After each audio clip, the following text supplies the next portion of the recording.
इंशाल्लाह अगर किसी को मुझसनी की आदत है तो इस वीडियो को देखने के बाद वो कहेगा आपका शुक्रिया, मैं ठीक हो गया हूँ। इंशाल्लाह ये प्रेजेंटेशन इसका इलाज फराहम करेगी।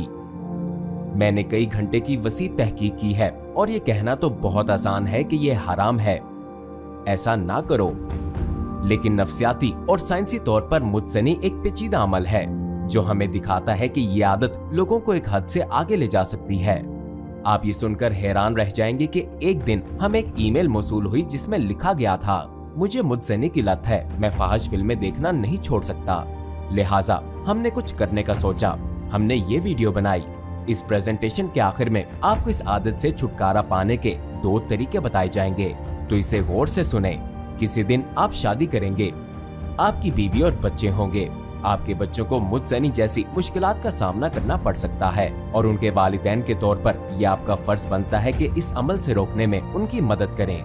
इसलिए हमें इस मसले का सामना करने के लिए तैयार रहना चाहिए और इससे भी कोई फर्क नहीं पड़ता कि अगर आप मुल्हिद, मुसलमान या ईसाई हैं। ये अमल करने पर सबको पछतावा होता है। पोर्नोग्राफी एक आलमी इंडस्ट्री है, इसके मुतालिक आदादोशुमार सुनकर आप हैरान रह जाएंगे। मेरे दोस्तों, यकीन करना मुश्किल है लेकिन अमेरिका में ये पॉर्न साइट्स कानूनी हैं। वहाँ पोर्नोग्राफी बिल्कुल आम है। अंदाजा लगाएं कि 2014 तक अमेरिका में कितनी फाहिश साइट्स थीं। 2014 में 45 लाख फाहिश वेबसाइट्स थीं। और मैं यहाँ इंफरादी तस्वीर या वीडियोस के बारे में बात नहीं कर रहा। मेरा मतलब है कि 45 लाख वेबसाइट्स थीं और हर एक में मुतअद्दिद तस्वीर या वीडियोस थीं। और हैरत अंगेज तौर पर तमाम वेबसाइट्स में 10% पोर्न वेबसाइट्स हैं, यानी हर 10 में से एक। कुछ लोग कहते हैं कि हकीकी अदादोशुमार 30% से ज्यादा हैं। तकरीबन हर 3 में से एक। डाउनलोड किए गए तमाम इंटरनेट डेटा का 35% से ज्यादा पोर्न पर मबनी है और ये आम है। नेट पर डेटा की गर्दिश का 30% हिस्सा फाहिश मौत पर मबनी है। दुनिया पोर्न से भरी हुई है। ये बिलबोर्ड्स और प्रिंट मीडिया से लेकर फोन्स और कंप्यूटर्स तक में पाया जाता है। और आप कभी अपने आप से पूछ सकते हैं, पोर्न में क्या हराम है? कुछ लोग कह सकते हैं कि मुझसनी एक खुशगवार अमल है और शायद ये सच भी हो, लेकिन मैं आपसे वादा करता हूँ कि इसका अंजाम बहुत नाखुशगवार है। जब ये खत्म होता है तो कैसा लगता है? सारे मज़ाहिब वाले और मुल्हिद बिल्कुल एक जैसा महसूस करते हैं। हर कोई मनफी जज्बात का सामना करता है, अफसोस, शर्मिंदगी, खुद से नफरत, हौसला अफजाई की कमी और सुस्ती। वो बदकिस्मत लोग जो इस फेल के आदी हो चुके हैं, उनके ये मनफी जज्बात डिप्रेशन में बदल जाते हैं। क्या आप कभी एक साथ खुश और उदास रह सकते हैं?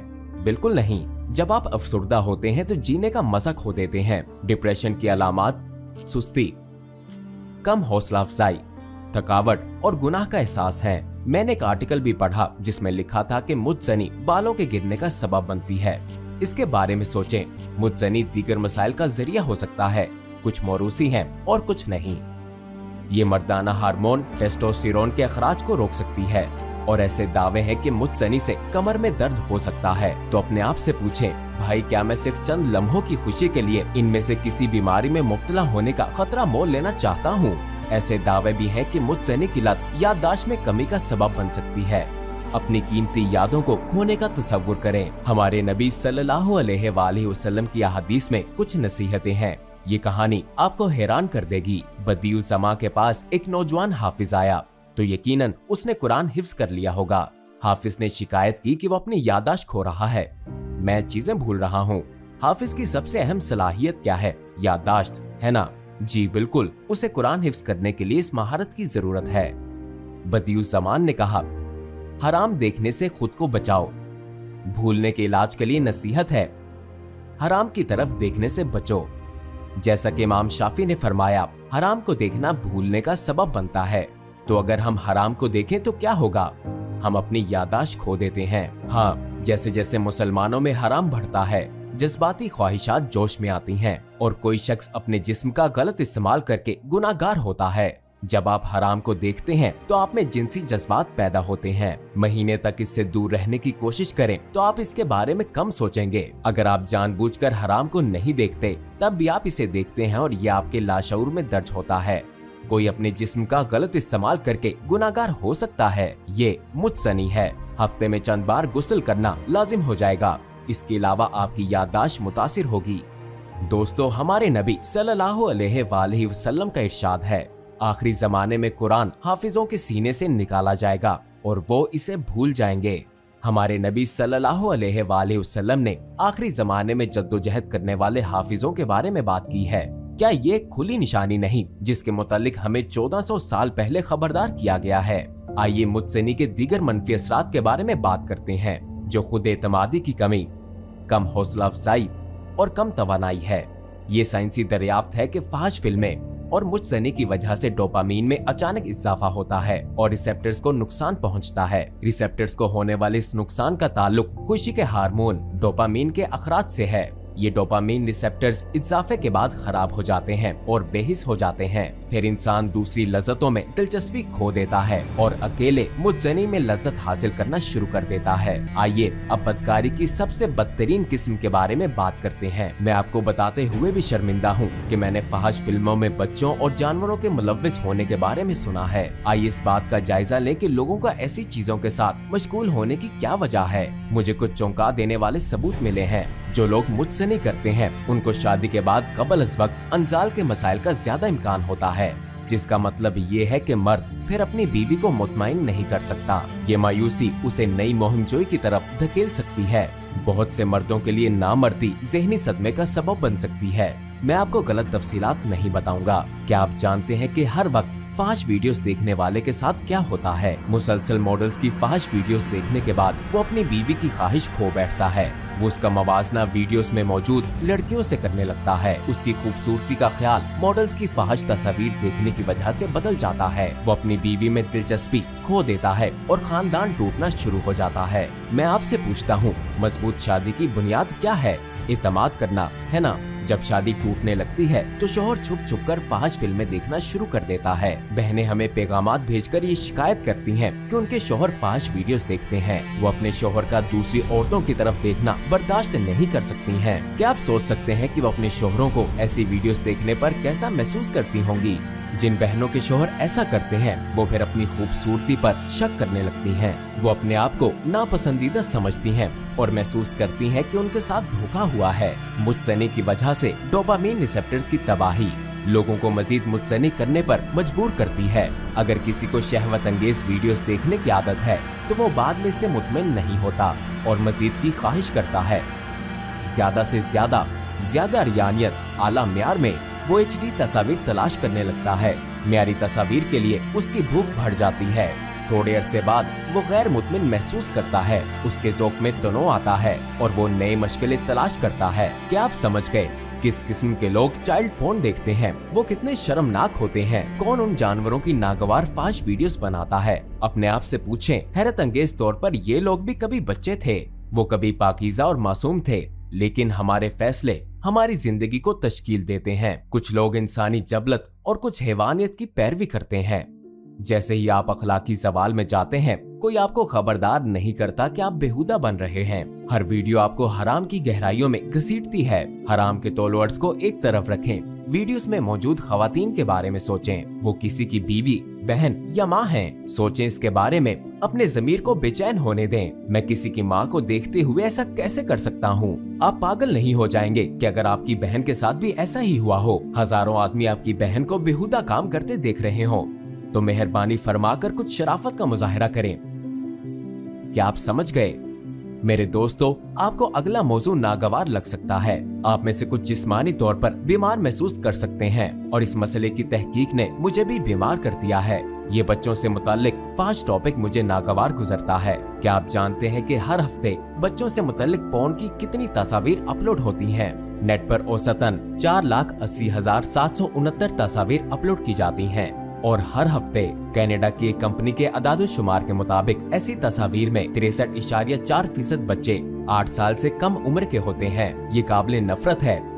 आप कह सकते हैं, अल्लाह की पनाह, ये तो सिर्फ आइसबर्ग की नोक के बराबर है, क्योंकि फाहिश निगारी में मुलव्विस बहुत से बच्चे किसी को कुछ नहीं बता सकते। ये बहुत संगीन मसाइल हैं। बच्चों की फाहिश तस्वीर और वीडियोस के अपलोड्स का ये बड़ा हजम इस बात का सबूत है कि इन तस्वीर और वीडियोस की मांग है। अगर इन तस्वीर की मांग ना होती, अगर इन पर कोई भी क्लिक ना करता तो इनका वजूद ना होता। तस्वीर का उन्वान होता है 8 साल से कम उम्र के बच्चे, इनकी मांग है और ये देखा जा रहा है। तो हम इस खौफनाक बच्चों की पोर्नोग्राफी के बारे में क्या कह सकते हैं? मेरे भाइयों, अगर आप इन आदत पर काबू नहीं पाते और इनसे छुटकारा हासिल नहीं करते तो आप नहीं जानते कि इसका अंजाम क्या होगा। ये आपको हैवानियत की तरफ ले जा रही है। क्या अब आपको मेरी बात समझ आई? इस बीमारी को रोकने के लिए हम क्या कर सकते हैं? हम इससे कैसे छुटकारा हासिल कर सकते हैं? पहले इस बारे में बात करते हैं कि हम जिस्मानी तौर पर क्या कर सकते हैं।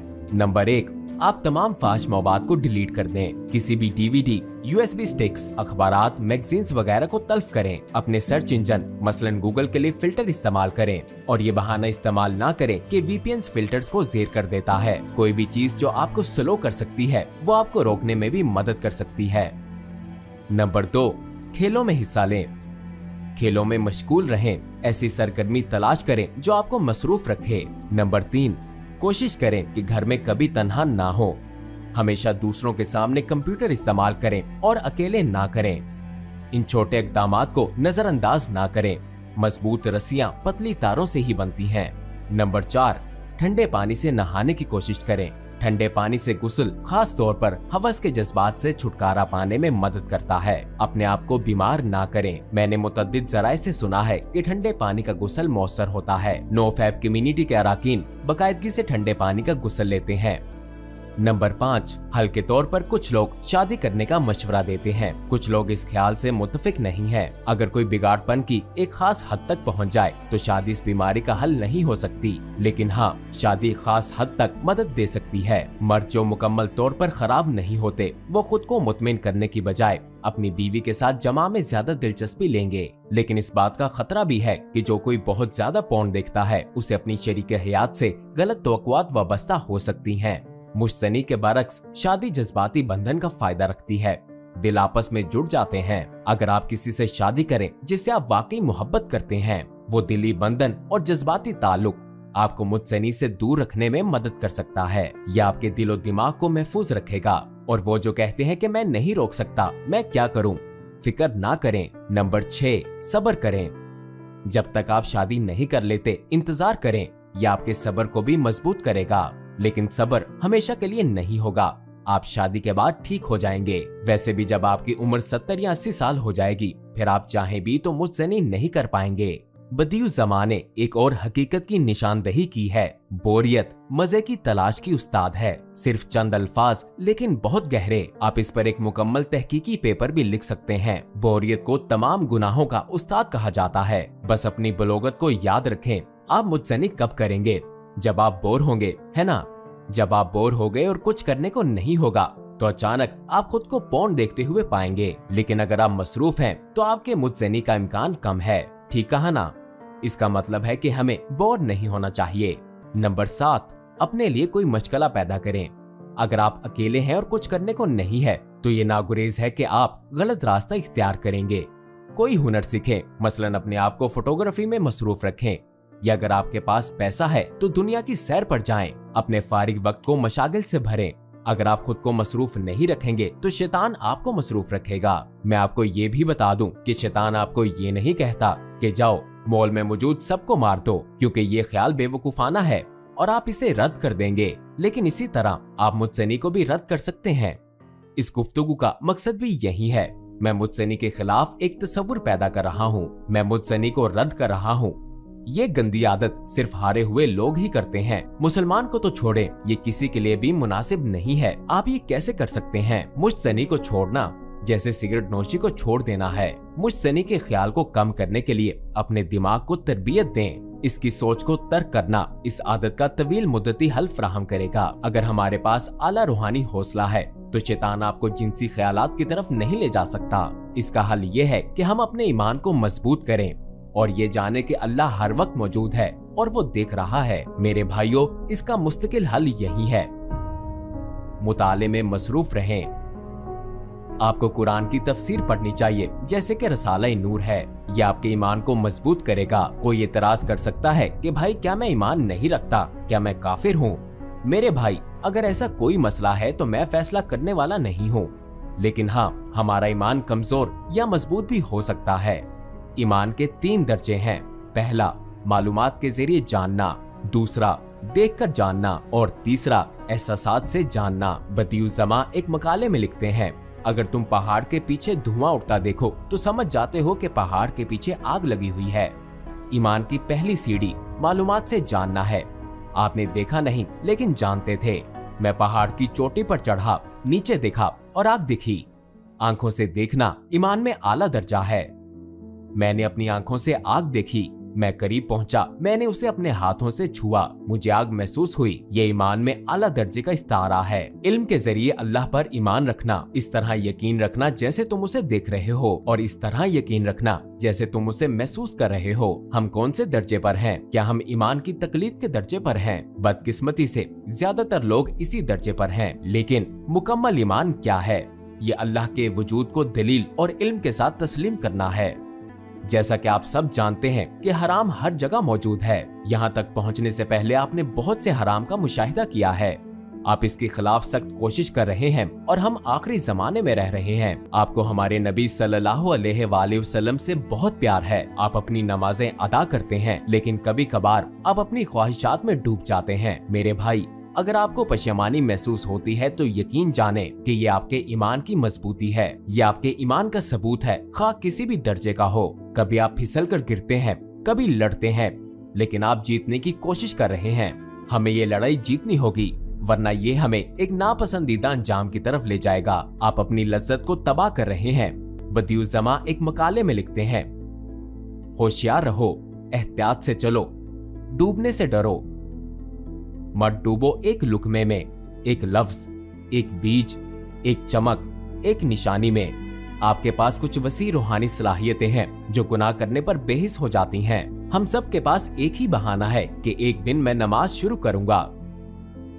अगर हम अपने दिलों को जख्मी करना जारी रखेंगे तो जब वो दिन आएगा तब ना हम में ताकत होगी, ना हिम्मत रहेगी। हमारे नबी सल्लल्लाहु अलैहि वसल्लम ने फरमाया, हर गुनाह एक धब्बा है जो दिल को उस वक्त तक स्याह करता है जब तक ये ईमान की रोशनी को दिल से ना निकाल दे। क्या उन्होंने हमें खबरदार नहीं किया? लेकिन अगर आप अपने आप को गुनाहों से बचाएं, तौबा करें, अल्लाह को राजी करें और कहें, बस मैं कर सकता हूँ, मैं इसे छोड़ सकता हूँ। इसकी सजा है और साइंसी और नफ्सियाती दोनों लिहाज से मनफी असरात हैं। मैं इसे क्यों ना छोड़ दूं? यहाँ तक कि मेरे वालिद के साथ में चैनल तब्दील कर लेता हूँ जब कुछ नामुनासिब जाहिर हो। जब मैं अपने वालिद के बगैर अकेला हूँ तब भी मेरा रब मुझे देखता है, फरिश्ते मुझे देखते हैं। मैं रसूलुल्लाह सल्लल्लाहु अलैहि वसल्लम के सामने कैसे पेश होऊंगा? मेरे दोस्तों, अगर आपको रास्ते पर हराम नजर आए तो अपनी आंखें नीची रखें, सर झुका दें और अपने कदम गिने। जब तक आप हराम से गुजर ना जाएं, अपना सर नीचे ही रखें। क़यामत के दिन जब आप सर उठाएंगे तो रसूलुल्लाह सल्लल्लाहु अलैहि वसल्लम को देखेंगे जैसे एक बीज ज़ेरे ज़मीन चला जाता है और इससे सब्ज फूल निकलता है। ऐसे ही मेरे भाइयों, हम भी ज़ेरे ज़मीन जाएंगे, फिर हम जन्नत में एक नई जिंदगी का आगाज करेंगे इंशाअल्लाह। क्या ये मुमकिन है कि अल्लाह सुब्हानो ताला जो बीजों में फूलों की जिंदगियों को महफूज रखता है, वो अपनी सबसे कीमती मखलूक को जमीन के अंदर छोड़कर इसे गायब होने दे? क्या ये मुमकिन है? नहीं। फूलों की तरह हम एक नई दुनिया में आंखें खोलेंगे। आप जन्नत और इसकी तमाम खूबसूरतियों को देखेंगे और बचाए जाने पर खुश होंगे। आप अपने आप से लड़े और शादी होने तक अपने आप को महफूज रखा। आपने सख्त मुकाबला किया और जंग खत्म हो गई। आपने इम्तिहान पास कर लिया, जन्नत आपकी मुंतजिर है। सबसे अच्छी बात यह है कि आप जहन्नुम से बच गए और अपने आप को अल्लाह के रसूल सल्लल्लाहु अलैहि वसल्लम के सामने पाएंगे। आप उन्हें गले लगाएंगे। मैं सख्त लड़ा, गिरा, तौबा की, लेकिन अब मैं यहाँ आपके साथ हूँ या रसूल अल्लाह सल्लल्लाहु अलैहि वसल्लम। आप उनके साथ एक ही दस्तरख्वान पर बैठेंगे। खत्म हो गया, इम्तिहान खत्म हो गया, आफत खत्म हो गई, मुसीबत खत्म हो गई, परेशानी खत्म हो गई। इन सब से बेहतर आप अल्लाह ताला को देखेंगे। एक हदीस में बयान है, दुनिया में 1000 साल तक खुशी से रहना जन्नत में 1 घंटे की जिंदगी के बराबर नहीं हो सकता, और 1000 साल तक जन्नत में रहना अल्लाह सुब्हानो ताला को 1 घंटे के लिए देखने के बराबर नहीं हो सकता। इस खुशी का तसव्वुर करें, 1000 साल तक जन्नत में रहना अल्लाह सुब्हानो ताला को 1 घंटे देखने के बराबर नहीं हो सकता। सोचें, कोई खुदा है जिसने आपको पैदा किया, आपके साथ हमदर्दी की और उसी ने आपको रिस्क भेजा। उसने आपकी माँ को शफकत से आरास्ता किया और आपकी माँ ने आपको अपने साए में पाला। आप अपने रब के सामने जितना बेहतर पेश होंगे वो उतना ही अपनी मोहब्बत का इजहार करेगा। इन नेमतों से दूर रहने का कोई फायदा नहीं। क्या ये इतना मुश्किल है? अल्लाह ताला ने लैलतुल कद्र में एक नेकी पर 30,000 अजर देने का वादा किया है। ठीक कहा ना? लैलतुल कद्र में एक के बदले 30,000 इनामात हैं। क्या आप नहीं समझते कि अल्लाह आपको जन्नत में ले जाना चाहता है? अल्लाह ये नहीं कहता ये गुनाह है, गुनाह करो और मैं तुम्हें जहन्नुम में डाल दूंगा। अल्लाह आपके गुनाहों को माफ करने के लिए हमेशा तैयार है। हम अपने रब के सामने हाथ फैलाएंगे और तौबा करेंगे। अगर हमें मुझसे की आदत है तो हम खुद से वादा करेंगे कि ये तमाम हो गई, खत्म हो गई और ये इसका एहतताम हो गया। हमें बिस्मिल्लाह कहना चाहिए और एक कदम आगे बढ़ना चाहिए। तौबा करें। अगर आप नौ उम्र हैं तो आपको इस आदत से दूर रहना मुश्किल हो सकता है, लेकिन ये मत कहें जो है सो है। कहें मैं अपनी नमाज पढ़ रहा हूँ, इंशाअल्लाह मैं इस आदत से छुटकारा पा लूंगा। क्या अल्लाह ताला नहीं फरमाता नमाज बेहयाई और बुरे कामों से रोकती है? अगर आप नमाज में साबित कदम रहेंगे तो आपकी जिंदगी की तमाम परेशानियां दूर हो जाएंगी। आप समझ गए? हमने जो है सो है ज़हनियत को मुस्तरद कर दिया। बदियुज़्ज़मा कहते हैं गुनाह कुफ्र को जाहिर नहीं करता। हम जानते हैं कि नबियों के अलावा हर कोई गुनाह कर सकता है। ठीक कहा ना? वली अल्लाह भी गुनाह कर सकते हैं। क्या ये उन्हें काफिर बनाता है? नहीं। कभी कभार एक परहेजगार शख्स भी लाइल्मी के लम्हात में गुनाह कर सकता है। जब ऐसा हो जाए तो नदामत महसूस करना और तौबा करना जरूरी है। अगर आपको गुनाह करने के बाद ये एहसासात नहीं होते तो ये एक संगीन मसला है। अल्लाह हमारी हिफाजत फरमाए। हम यहाँ क्यों जमा हुए? ताकि हमारा ईमान मजबूत रहे। हम एक दूसरे को सहारा देते हैं। हम अपनी पूरी कोशिश करते हैं। इंशाअल्लाह अल्लाह सुब्हानो ताला हमें जन्नत में बिल्कुल आज की तरह इकट्ठा करेगा। अस्सलामुअलैकुम भाई और बहनों, हमने देखा कि हमारे 80% व्यूवर्स बाशुमूल इस वीडियो के हमारे चैनल के सब्सक्राइबर नहीं हैं। जैसा कि आप जानते हैं हम एक गैर मुनाफा बख्श तंजीम है और हमारी वीडियोस पर इश्तिहारात गैर फाल हैं। लिहाजा हम सिर्फ इसलिए इसकी दरख्वास्त कर रहे हैं ताकि सच्चाई को फैलाया जा सके। ये एक छोटा सा अमल लगता है, लेकिन इंशाअल्लाह ये बहुत से लोगों के लिए रहनुमाई का जरिया बन सकता है। आइए अब सब्सक्राइब बटन पर क्लिक करें और मिलकर टुवर्ड्स इटर्निटी का हिस्सा बने।